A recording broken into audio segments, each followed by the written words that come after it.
তো আমাদের আউটসোর্সিং এর এইটাকে তো আমাদের এবার নিয়ে আসতে হবে সময় নেই। আমি কালকে একটু তাহলে কথা বলি যে আমাদের শ্রম কমিশনের সঙ্গে একটা বৈঠকের ব্যবস্থা করবো। সেখানে আউটসোর্সিং এরা আমাদের যে লিখন তালিকার সঙ্গে যুক্ত থাকবে থেকে একটা ছোট্ট দাবিনামা তৈরি করতে হবে, একটা সুপারিশের মতো কথাবার্তা বলে বলে আমাদের সমস্যাগুলো কি কি, এই সমস্যা সমাধানের জন্য আমাদের এই দাবি আছে এবং আমাদের এই প্রস্তাব আমরা আউটসোর্সিং শ্রমিকদের পক্ষ থেকে এই দাবিটা আমরা শ্রম কমিশনের কাছে আমাদের একটা লিখিত ডকুমেন্টস থাকবে। এমনি তো বেসিক মিটিং আমরা করছি লিখিত আকারের উপর, তাহলে শ্রম কমিশন যখন রিপোর্ট বের হবে ওই রিপোর্টের মধ্যেও যেন আউটসোর্সিং কথাটাকে আমরা অন্তর্ভুক্ত করতে পারি। তো এইটার জন্য একটু উদ্যোগ নিতে হবে। আর একটা বিষয়, আমরা এখানে সামনের রুমে একটা সাইনবোর্ড আছে, ঢাকা জেলা taxi, ট্যাক্সিকার, auto tempo, auto rickshaw শ্রমিক ইউনিয়ন। এই ঢাকা শহরে প্রায় ৬-৭ লাখের উপরে আছে যারা প্রাইভেট গাড়ি চালায়, মাইক্রোবাস চালায়, হিউম্যান হলার চালায়, আর মোটরসাইকেল সহ ধরলে এটা প্রায় ১৭-১৮ লাখ আছে। তাহলে এই মানুষের কারো কিন্তু কোনো নিয়োগপত্র নাই, পরিচয়পত্র না, অসমান সমান, তাদের কোনো ইউনিয়ন করার রাইট নেই।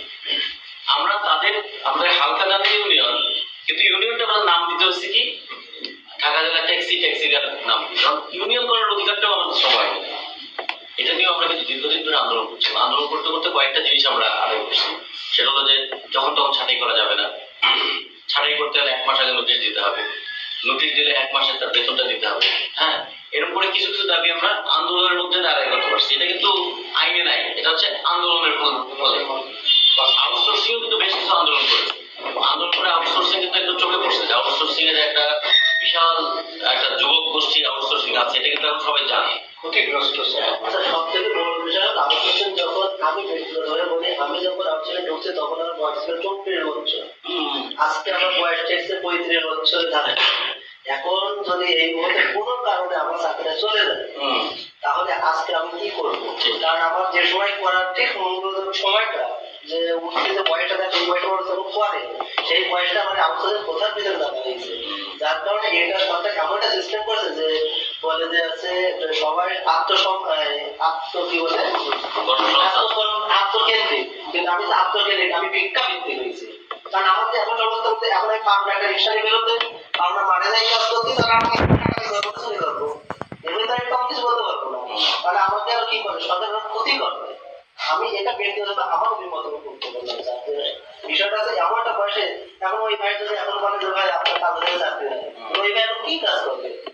না পারবে মাঠে যাইতে, না পারবে ঘাটে যাইতে, কোনোই করবো। সেই হিসেবে স্যার আমাদের এখন আবেদন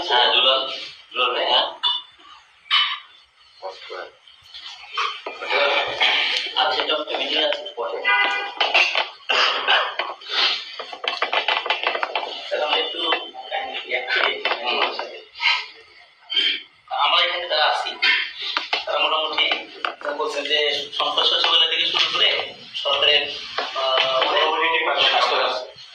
এটার লিস্টে আমরা এখানে মোটামুটি যারা আছি ম্যাক্সিমাম মন্ত্রণালয়ের মধ্যে আছে, জ্বালানি সেক্টরের মানুষ আছে, স্বাস্থ্য সেক্টরের মানুষ আছে, সংসদ সচিবালয়ের প্রধান উপদেষ্টা কার্যালয়, জনপ্রশাসন, গণপূর্ত, সকল মন্ত্রণালয়, সকল মন্ত্রণালয়,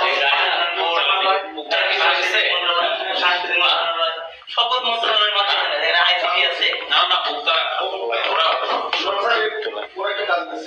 সকল মন্ত্রণালয় আমরা বেতন করতেছি। এবং আজকে এখানে আসছি আমি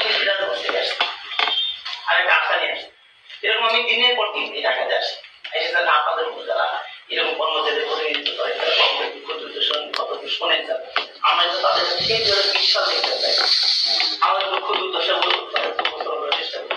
তো তাই আজকে আমরা আমাদের কত হচ্ছে আমাদের যে চাওয়া প্রথম হচ্ছে স্যার আমাদের সমস্যাগুলো দেখতে হবে।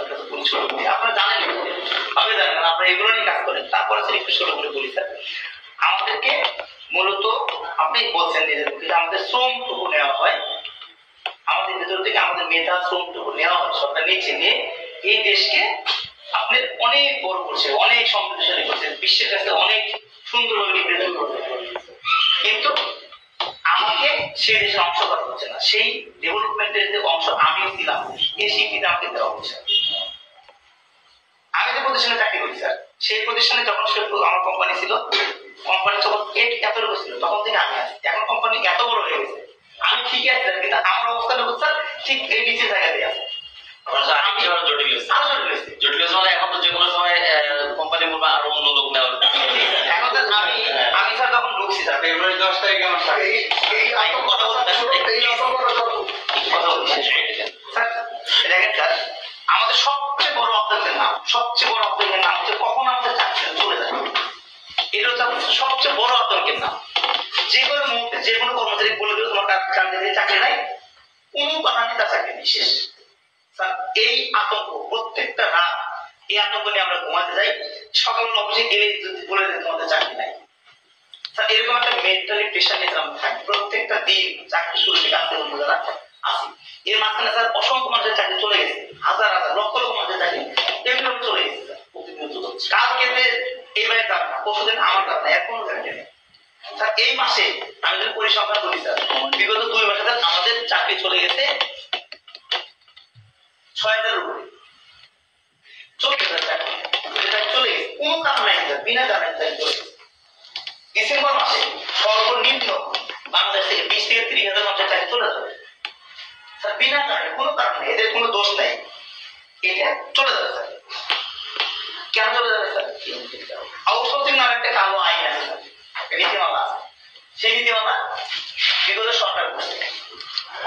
সমস্যা ছিল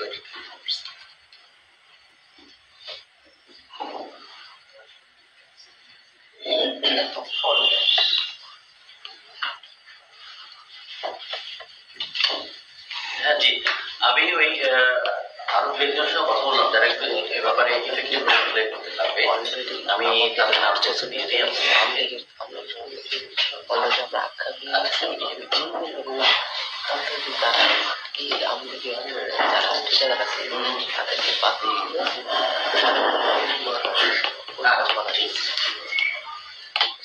আমি ওখানে শুনলাম ওই যে একটা প্রোগ্রামে ওখানে যারা আছে যোগ্য বলবো যে হ্যাঁ একটা প্রোগ্রামের খবর পেয়েছি, ঠিক আছে আমি আর কিছু বলি নাই, নাম শুনিয়ে দিই তারা। ঠিক আছে, এই আউটসোর্সিং নীতিমালা, যে নীতিমালার দ্বারা আমাদের যেটা নিয়োগ করা হয়, ঠিকাদারি প্রতিষ্ঠান আমাদেরকে নিয়োগ করে। যেরকম একটা বিল্ডিং বানানোর জন্য ঠিকাদারি প্রতিষ্ঠানের কাছে টেন্ডার দরখাস্ত আহ্বান করা হয়, আমাদের বেলাও তাই। এই কেউ কথা বলেন না, চা নেন, দ্বিতীয় কথা বলেন। আচ্ছা, তো স্যার আমরা যখন নিয়োগ করতে বলি তখন আমরা জানি না যে আউটসোর্সিং জানি, তো তখন বলা হয়নি না, আমাদের বলা হয় না স্যার, আমরা তো জানি না, কারণ আমরা তো জ্ঞান মানুষ। আমাদের বলা হয় যে এদের সরকারি প্রতিষ্ঠান, এটা তোমরা ঢুকবা, ঢোকার পর তো 2 দিন পরে তো পার্মানেন্ট হয়ে যাবে, তোমাদের চাকরি তো স্থায়ী হয়ে যাবে। সময় ঢোকার সময় আউটসোর্সিং জীবনে থাকলে আমরা বুঝতেই পারি, আমরা যখন চাকরিতে ঢুকি ঢোকার পিছনে আমরা যখন বুঝি যে আমাদের চাকরিদারদের কোনো অনুমতি পড়ে না, কোনো নিয়ম তারা আমাদেরকে রাখতে চান, আমরা তখন আমি কেন চাকরিটা নেওয়ার সময় ওই ঠিকাদারি প্রতিষ্ঠান আমার টাকা বিনিময়ে চাকরি দিতে হচ্ছে,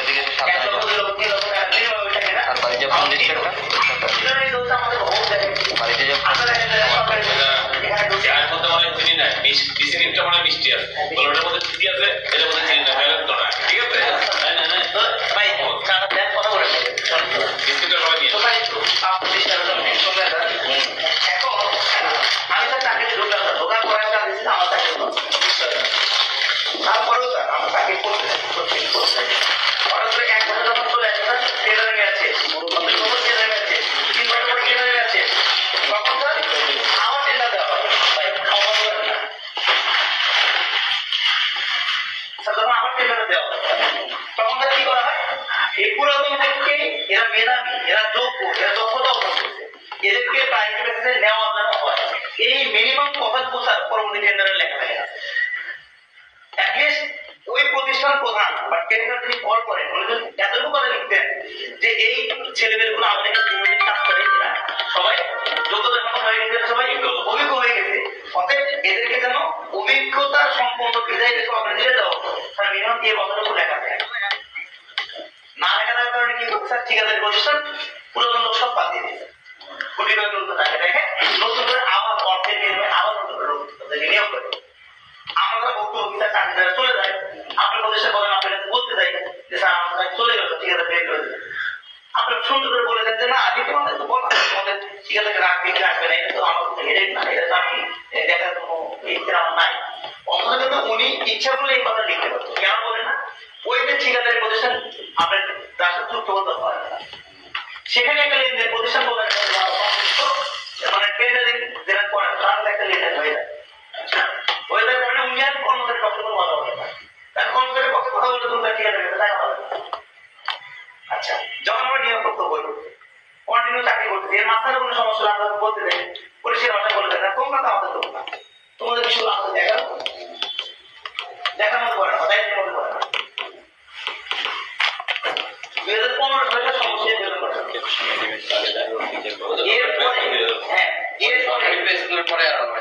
সারা বাংলাদেশে একজন আউটসোর্সিং দৈনিক মজুরি ভিত্তিক কোন কর্মচারী কোন পেতে পারে কোন দেশে 2015 সালের থেকে একটা লোকের বেতন বৃদ্ধি হয়নি। বাংলাদেশের মতো জায়গায় যেখানে দুটো ঈদ আসতে চান আপনারা আমরা কি করি আপনাদের পরিবারের তাদের বউ যারা কাজ করে তাদের অসম্মান করে কথা বলতে আপনারা কি করেন টাকা তোমার ছেলে কাপড় কিনে তো তুমি একটা কাপড় কিনো। দুঃখের বিষয় হচ্ছে আমরা কর্মচারী আমাদের কোনো ঈদের কম বৈশাখী ভাতা আসলে মানুষ বড় লোকের সম্পদ থেকে আমরা সেখানে সেখানে আমাদের কোনো ভাতা বেতন বৃদ্ধি হয় না, আমাদের প্রতিনিয়ত করোনাকালীন সময় থেকে শুরু করে প্রতিনিয়ত আমাদের গ্যাস সেক্টরের যে কয়লা উত্তোলন করতে হয় সেখানে সারাদিন আবার ভিতরে যেতে হয় সেখানে গিয়ে আমরা কয়লা উত্তোলন করি আমাদের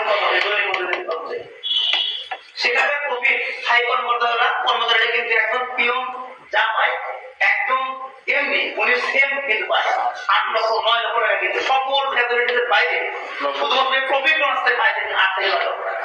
সেখানে তো আমি একজন আউটসোর্সিং কর্মচারী হওয়ার কারণে আমি তার আমার বেতনের 1 টাকাও দিতে হয় না পাই বোনাস না আমার অন্য কোনো সুযোগ সুবিধা মানে উপরন্ত আমরা চাকরি দেওয়ার সম্ভাবনা সবসময়।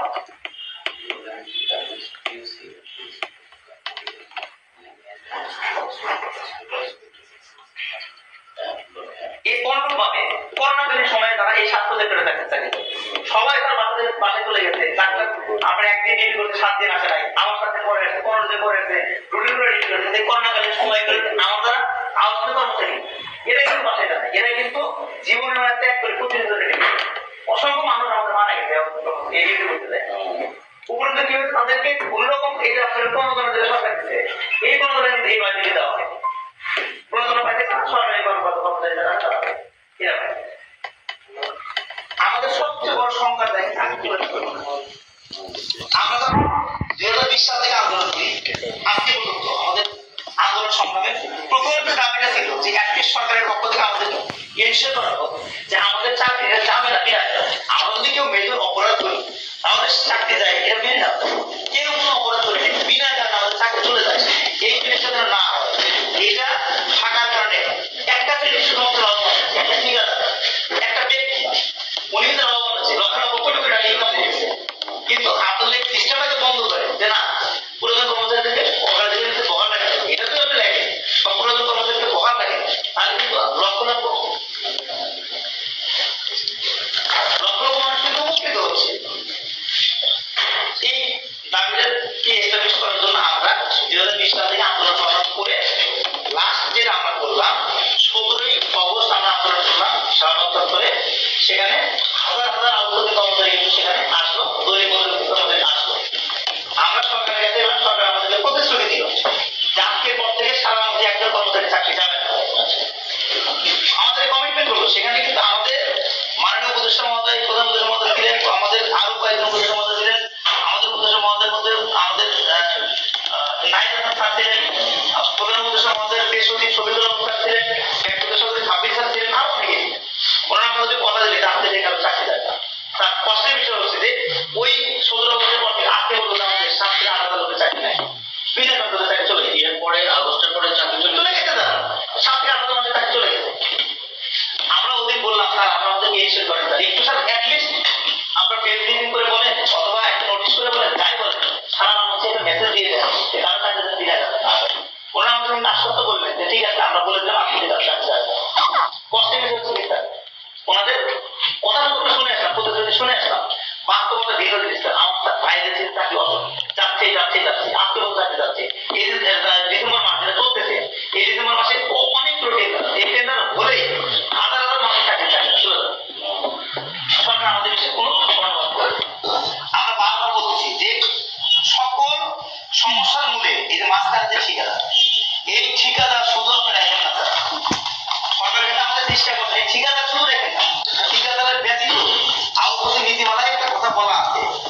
ব্যক্তির সাথে চুক্তি করলাম, এটা করতে হবে। এইখান থেকে আবার বিগত সরকার কি করছে, মাত্র একটা প্রশ্নবোধক চিহ্ন রেখে দিয়েছে যে অর্থ মন্ত্রণালয়ের সম্মতি লাগে। আপনি এখানে চুক্তি করতে পারবেন, কিন্তু অর্থ মন্ত্রণালয়ের সম্মতি করবে। অর্থ মন্ত্রণালয়ের সম্মতি করলে আপনার প্রতিষ্ঠান প্রধান সার্কুলার দিয়ে আপনার অর্থ কর্মচারী নিয়োগ করতে পারবে। কিন্তু বাংলাদেশে এরকম নজির নাই। কোন প্রতিষ্ঠান প্রধান এই দায়িত্ব নিয়ে অর্থ কর্মচারী নিয়োগ করে না। কেন? নিয়োগ করলেই তো ওই যে ঠিকাদারের কাছ থেকে যে টাকা আমরা পাই, এরকম আমরা দিতে পারবে না। এই জন্য তারা সরাসরি নিয়োগ দেয় না। এখন আমাদের মেইন দাবি, এই দাবি হচ্ছে যে অ্যাটলিস্ট আমাদের দাবি যতক্ষণ পর্যন্ত আমাদের স্থায়ী নিয়োগ বা আমাদের রাজস্ব স্থায়ীকরণ এটা না এস্টাবলিশ হয়, এই আপৎকালীন সময়ের জন্য সরকারের পক্ষ থেকে আমাদের সিদ্ধান্ত নেওয়া হবে যে মাঝখানে যে ঠিকাদার, এই ঠিকাদারটা না দেখে সরাসরি প্রতিষ্ঠান আউটসোর্স থেকে নিয়োগ করবে। আসতে এরকম একটা প্রজ্ঞাপন সরকারের পক্ষ থেকে জারি করা হবে। তাহলে তো কিছু টাকা সরকারে কি হয়, কিছু টাকা বেঁচে যায় যদি থাকে, মানে শ্রমিকের টাকাটা শ্রমিক সরাসরি পায়। শ্রমিক পায় সরকারের টাকা, আমরা কি পাই? আমরা প্রথম পাই আমাদের চাকরির নিরাপত্তা। আমি রাতে ঘুমাতে গেলাম, আমার ভয় থাকবে না আমার চাকরি চলে যাবে। মানসিক যে শান্তি আমি এটা পাই, মেন্টাল প্রেশার আমার থাকে না। আমার পরিবারকে বলতে পারি না, আমি একটা চাকরি করি, চাকরিটা সহজেই যাবে না, যদি কোনো অপরাধ আছে আমার পরিবারের কিন্তু আমার উপরে আমাকে ইনকাম করে একটা বিশ্বাস রাখতে পারে না, আমার যে লোকে ইনকাম করে একটু ভরসা করা যায়, সমস্যা নেই।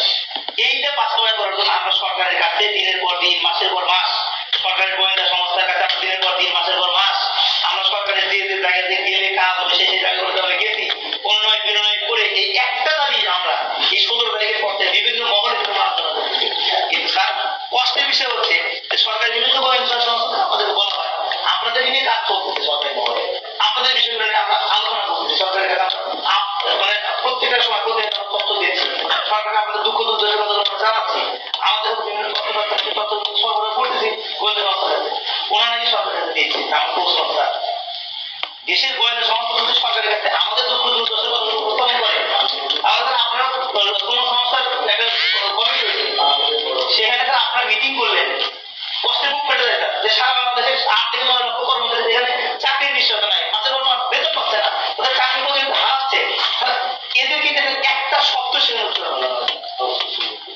এত বড় আন্দোলন করলাম। ১৭ তারিখে আমরা আন্দোলন করে প্রধানমন্ত্রী বাসভবনে আলোচনা করে আসলাম, আমরা ১৯ তারিখে আন্দোলন করলাম, সেখানে আবার প্রধানমন্ত্রী বাসভবনে গেলাম, এসবি ডিএসবি যত রকম গোয়েন্দা সংস্থা সকল তথ্যপত্র আমাদের কাছে আমরা লিখিত আকারে তথ্যপত্র দিলাম। সেখানে এত সুন্দর একটা কমিশন, শ্রম কমিশন হলো স্যার, আপনারা যেখানে মিটিং করলেন স্যার, সেখানে গার্মেন্টস করেছেন আপনাদের, আমি তো মনে করি আপনাদের সেই মিটিং এর ফলে সেখানে আপনি ৯% ইনক্রিমেন্ট হয়ে গেছে, বেতন বৃদ্ধি হয়ে গেছে স্যার। অথচ আমরা সরকারি প্রতিষ্ঠানে চাকরি করি, আমরা সবাই কিন্তু শিক্ষিত কর্মচারী, এখানে ইন্টারমিডিয়েট পাস থেকে মিনিমাম ইন্টারমিডিয়েট এবং ম্যাক্সিমাম গ্রাজুয়েশন কমপ্লিট করা। আমরা আমাদের শ্রম মেধা সবকিছু এই প্রতিষ্ঠানে দিয়ে বাংলাদেশের উন্নত আমরা অবদান রাখতেছি। বাংলাদেশে আমরা বিশ্বের কাছে বড় দেশ হিসেবে, উন্নত দেশ হিসেবে আমরা রিপ্রেজেন্ট করতেছি। কিন্তু সেখানে আমাদের শ্রম মেধা এগুলোকে অগ্রাহ্য করে, আমাদের অবমূল্যায়ন করে সেখানে আমাদেরকে চাকরি নিঃসন্দেহের উপর দেওয়া হচ্ছে যে আপনি আলোচনা কর্মচারী থাকবে, নিঃসন্দেহ হয়তো বিনা করে চাকরি যাবে না, আমরা এই নিঃসন্দেহ সরকারের কাছে পাচ্ছি না। আচ্ছা, আমরা যদি একটু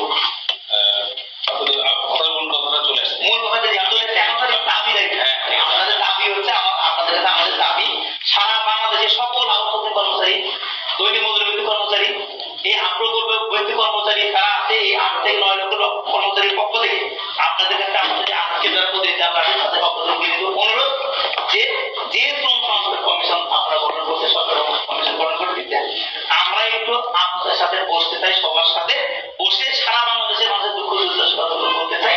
আমরা আমাদের কথাগুলো যৌক্তিক ভাবে নিয়ে, যদি যৌক্তিক হয় আমরা আমলে নিয়ে আমাদের এই যেন ঠিকাদের কথা বিরক্ত করে আমাদেরকে একটা জন্য চাকরির নিশ্চয়তা দেওয়া হয়, আর কারো চাকরি না হয়, এই বিষয়ে সরকারের কাছে আপনারা প্রস্তাব উপস্থাপন করেন। আমরা এই দাবি আপনাদের আসছি যে আমরা আপনাদের সাথে একটু বসতে পারি। যদি বলেন যে সারা বাংলাদেশের ৫০,০০০ ১ লাখ লোক আমরা করবো, যদি বলেন যে ২০৫০ জন দিতে বলছেন তাও আপনাদের কাছে রিকোয়েস্ট এই ব্যবস্থা আমাদের সাথে। আমি একটা প্রোগ্রামে যাবো, আমি দু একটা কথা বলে যাই, ইতিমধ্যে আমাদের কক্সবাজারে আমাদের সবাই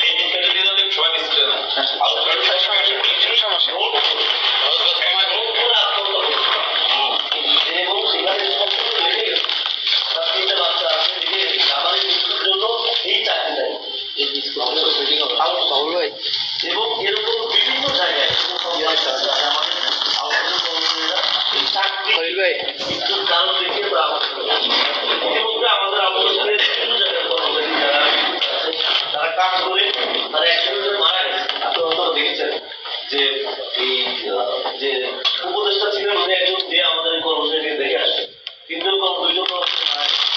কয়লার কর্মচারীদের হাত পেলে এমন ছেলে আমাদের মধ্যে আছে। আমাদের এই বিষয়টা নিয়ে আমরা সরকার এর আগেও আমরা দীর্ঘদিন ধরে আন্দোলন করছি, এখন আমরা কিন্তু শান্তভাবে চলে যাচ্ছি। ঠিক আছে, আমাদের মিলন নামে একটা ছিল, সেও কিন্তু চাকরি এটা জায়গায় নিজে আত্মহত্যা করছে, দিয়ে আগুন করে মারে। এরপরও আমরা তো সুফল পাচ্ছি না, তাহলে আসলে কিভাবে সুফল পাবো? আমরা একজনের সারা গেছে এই 40,000-50,000 মানুষ প্রধান উপদেষ্টার বাসভবন ঘেরাও না দিয়ে আমরা কি এই 40,000 মানুষ পেট্রোল জ্বালিয়ে মারা যাবো? তাহলে সরকার ক্ষমা চাচ্ছে। আমরা তো এই প্রশ্নটা আমার জাতির কাছে রাখছি। রাষ্ট্রের প্রয়োজনে আমাদের কর্মচারীদের শ্রম মেধা নিয়ে এই রাষ্ট্র পরিচালনা করি। রাষ্ট্রের দুর্দিনের সময় আমাদেরকে ব্যবহার করি। রাষ্ট্রের যখন প্রয়োজন শেষ, যখন আমার যাওয়ার সময় আসছে রাষ্ট্রের কাছে, তখন রাষ্ট্র সরে ফেলে। আমরা তো রাষ্ট্রের অংশ, আমরা তো ভোট অধিকার আছে, আমরা তো দেশের জনগণ, আমাদের চাওয়া পাওয়া আছে। ঠিক আছে, আমাদের রতন ভাই তার প্রোগ্রাম আছে, আমরা কথা বলুন। তারপর আমাদের এইখানে কতটা সেক্টর, কতটা প্রতিষ্ঠানের কথা বললাম না, প্রত্যেকটা একটা মন্ত্রণালয়, প্রত্যেক মন্ত্রণালয়। তাহলে একটা জিনিস করা যেতে পারে, মানে বড় আন্দোলন তো হয়ে গেছে, উপদেষ্টার কাছে গেছে, লিখিত শ্রম উপদেষ্টার কাছে গেছে, হ্যাঁ, তার মানে তারা এটা জানে। এখন আন্দোলনটা হচ্ছে অনেকটা ঢেউয়ের মতো, ঢেউ যখন একবার উপরে ওঠে আমার নামে, আবার উপরে ওঠে নামে, কিন্তু পানির প্রভাবটা চলতে থাকে। পানি কিন্তু শুধু এইভাবে চলে না, পানি কিন্তু এইভাবে চলে। তাহলে আন্দোলনের কখনো একটা বেশি করে ওঠে, কখনো একটু নিচে নামে, কখনো জমায়েত হয়, কখনো আলোচনা সভা হয়, কখনো স্মারকলিপি দেওয়া হয়, কখনো মানববন্ধন হয়, মানে প্রত্যেকদিন একই ফর্মে আন্দোলন হয়। আমাদের একটা আন্দোলন হয়ে গেল, মানে একটা বড় ধাক্কা দিলাম। আর দুটো বিষয় আমাদের খেয়াল করা দরকার। আমি কালকে একটু কথা বলি, 43টা যে মন্ত্রণালয়ের আউটসোর্সিং এর যেটা আছে, এর ছোট্ট একটা তালিকা করা, মানে প্রথমেই সবাই না, যদি তালিকাটা যদি আমার কাছে একটু পরে পরে আমার হোয়াটসঅ্যাপে পাঠিয়ে দিলে হবে কোন কোন সেক্টরে আছে। 2 নম্বর, অন্তত যদি একটা মিটিং আমরা শ্রম কমিশনের সাথে চ্যালেঞ্জ করি, এই মিটিংটা করবো আমরা শ্রম ভবনে, শ্রম ভবনে যদি করি, তাহলে প্রত্যেক সেক্টর থেকে অন্তত 2 জন করেও আসে, তাহলে তো 80 জন লোক হয়। তাহলে ওখানে তারা বলবেন আমরা প্রত্যেক সেক্টরে ঢুকিয়ে দিই, 500 জন এখন আসা দরকার নেই, অন্তত প্রত্যেক সেক্টরে 2 জন করে আসে। এসে সেক্টর আলাদা, সমস্যা নাই, যেমন ব্যক্তি আলাদা, জ্বর হলে ওষুধ একই প্যারাসিটামল দিতেছে, তাহলে সেক্টর আলাদা আলাদা, বিদ্যুৎ হোক আর গ্যাস হোক আর কয়লা হোক আর স্বাস্থ্য হোক আর পানি হোক, রোগ তো একটাই, যে চাকরির নিশ্চয়তা নেই, ওষুধ একটাই, চাকরির নিশ্চয়তা দিতে হবে।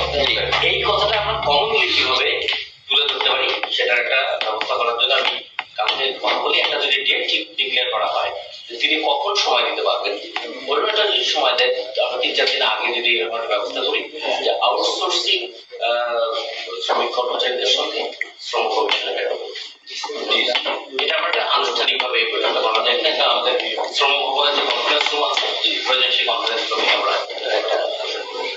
এটা গেল।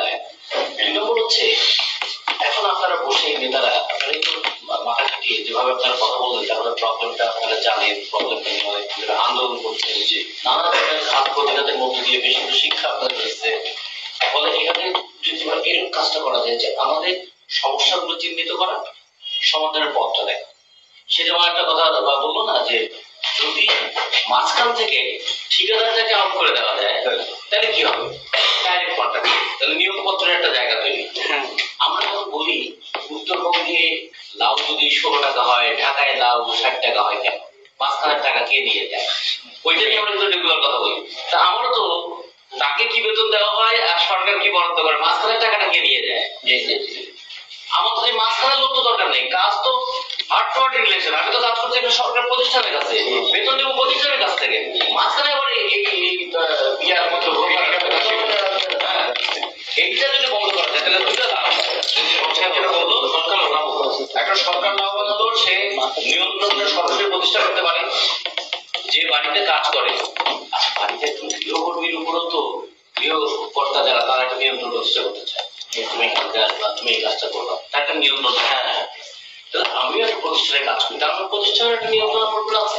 আবার ঠিক আমারও প্রতিষ্ঠানের কাছে একটা অধিকার আছে, আমার তো প্রতিষ্ঠানের সাথে ডাইরেক্ট রিলেশন। মাঝখানে এই ভায়াটা বন্ধ করতে চাই। যেমন করে এই যে উবার, পাঠাও, এরা একটা আন্দোলন করে, এদের আগে কমিশন ছিল 2500 টাকা, 100 টাকা ভাড়া পেলে 25 টাকা ওই উবার আর পাঠাওয়ের এই যে সফটওয়্যার এজেন্টকে দিতে হয়। ওর কিন্তু কোনো কাজ নাই, জাস্ট সফটওয়্যার শুধু কল করা করা। ওরা আন্দোলন করে ওটা 500 টাকা, তার মানে আন্দোলন করে তো 500 টাকা কমলো। এখন দাবি হচ্ছে যে সার্ভিস চার্জ কত হতে পারে, 2%, 3%, সর্বোচ্চ 5%। এর বেশি হওয়া উচিত না, কিন্তু এখনো কিন্তু 20%। তারপরে যদি আমরা উবার পাঠাবো উঠলে যদি বিকাশের টাকাটা দিতে চাই, ওরা খুব কষ্ট পায়। তো দেখেন আমার এই কষ্টের টাকা থেকে 20% নিয়ে বসতে হয়। এই জন্য আমি আবার ওই বিকাশটা অ্যাপসটা এখন ডিলিট করে দিচ্ছি। মানে একজন মানুষ ভাড়াই পাচ্ছে যে এখন আমি একটা অর্থনীতি 150 টাকা, এই 150 টাকার মধ্যে থেকে 22 টাকা খাওয়ার জন্য নিয়ে যাবে। তাতে বলছে এই তো ঝুঁকি নিয়ে গাড়ি চালালো, এই টাকাটা এর হক। আর একটা শুধু একটা উবার ব্যবহার করার জন্য আমরা রাস্তার মোড়ে মোড়ে দেখি এখন ওরা কিন্তু উবারটা অফ করে দিয়ে এমনিতেই ওরা ডাইরেক্ট, ওরাও তো এখন ভাড়া ব্যবহার করছে না, ডাইরেক্ট আমার যেটুকু পাওয়ার আমি পাবো, আপনার যেটুকু দেওয়ার আপনি দিবেন। মাঝখান থেকে এসে আরেকজন ঘুঘু এসে ধান খেয়ে যাবে, এইটা হতে দেওয়া যাবে। আমরা এইটাও আউটসোর্সিং করতে বলবো, দুটো জিনিস হবে, কাজের মনোনিবেশ হবে, শ্রমিকরা নিয়ন্ত্রণ বাড়বে এবং শ্রমিকের হাতে শ্রমিকের শ্রমের কথাটা যাবে। আরেকটা জিনিস আছে স্যার, নীতি আমাদের বলা আছে যে যে ঠিকাদার নিয়োজিত হয় তারা আমাদের যে বেতনটা দেয় সেটা আমাদের 15-16,000 টাকা, এর উপরে তারা 15 মানে 5% থেকে শুরু করে 20% পর্যন্ত কমিশন পায়। সরকারের বাড়ি কিন্তু লক্ষ লক্ষ কোটি কোটি টাকা চলে যাচ্ছে সরকারি রাজস্ব দিয়ে আমাদের কাছে। এর একটা সেটা আমরা এই পয়েন্টগুলো একটা ছোট পয়েন্ট করে লিখতে হবে, লিখে এই কথাগুলো আমরা চাই যে এই ইয়ের পক্ষ থেকে কমিশনের কাছে লিখিত আকারে যায়।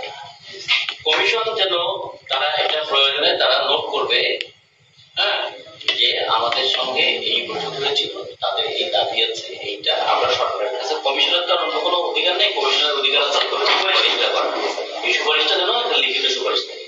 এই যেটা এখনই আমাদের প্রফেসর চাকরি টেলিফোন করে বলছে যে তাকে আমাকে একটা প্রেজেন্ট করতে হবে একটা বিষয় শ্রম কমিশনের কাছে, সেটা হলো শ্রমিকদের যে নিরাপত্তার ইস্যুটা কি কি হতে পারে।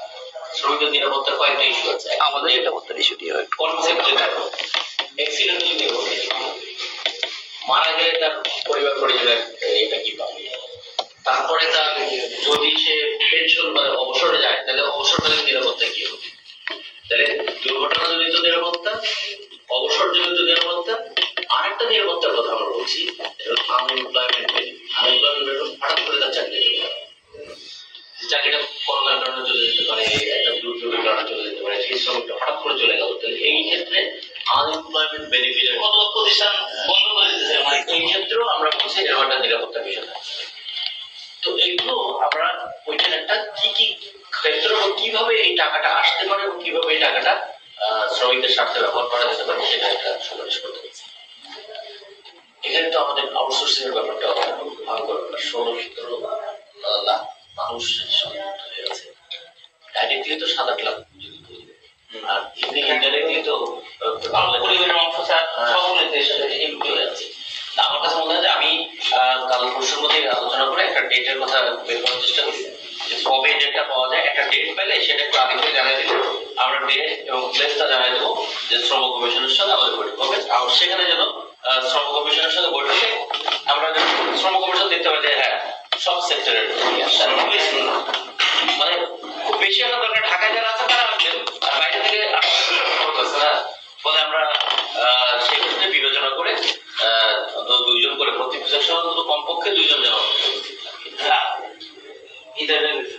যদি বলতাম স্যার যে আপনার সাথে দেখা করতে যাচ্ছি, স্যার সত্যি কথা বলতে যে 1000 লোক কম, যদি বলতেন না আপনার সাথে দেখা করতে আসছে 1000 লোক কম, আমাদের এত ভুক্তভোগী ভিতরে চাওয়াটা এরকম, কিন্তু আবার খেয়াল রাখতে হবে মানুষের যখন চাওয়াটা যদি বেশি হয় তখন না পেলে আবার হতাশাটাও বেশি হয়। এখন হতাশা আমার বেশি আছে। এখনই আমরা অত বেশি আশা দেবো না, আমরা বলবো এটা